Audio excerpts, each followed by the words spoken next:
Takukti bukuk song jotono lamsoga ani YouTube channel cooking channel haino hai kata recipe tui paika bini recipe ingkai bogoni songnai ang chana motor bai tai chana dal hingke bono ang hopung tui chumi tonkha chana motor bai chana dal no hingke pore pungainai ang bono songnani ready khaikha first hingke bono ang rungnai sakang som kisa ruinai karai no rugui nakha cooker rukhai taibo hamu dakti no mono bo kisa somoi nango hingke bono ang rukha 45 ba eba 40 minutes rongkha ang bono rungmani hingke bono ang kari nanai tabo monbai kha hingke o jaga o ang taibo add khlainai chana motor ni loge ang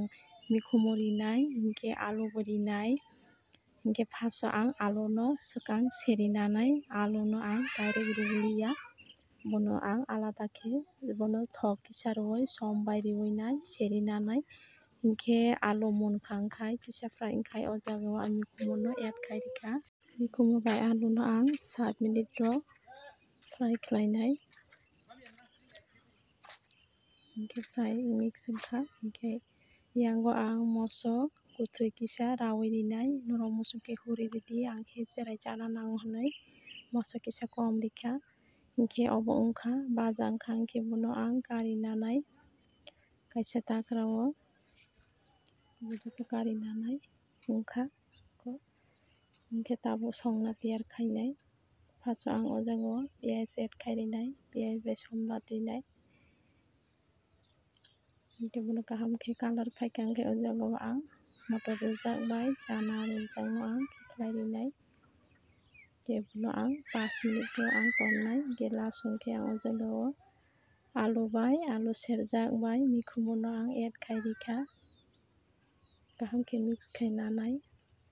hingke last hingke sotui add khlaikha o jaga o norok moso khe moso gura rok add khlai di ani khe cherai chana nango aboni bagui moso gura rok riliya bono 5 minute rok tonne last hingke ang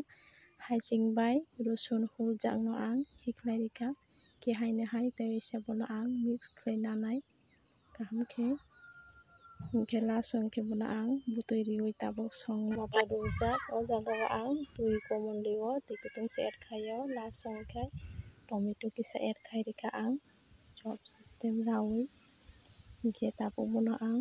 10 minutes ro songnai mui no hingke last o khe jeera gura chamuch kaisa add khai nakha khe ani mui monkha bahai bo wngkha recipe jadak khe noro like share comment tei subscribe khai na.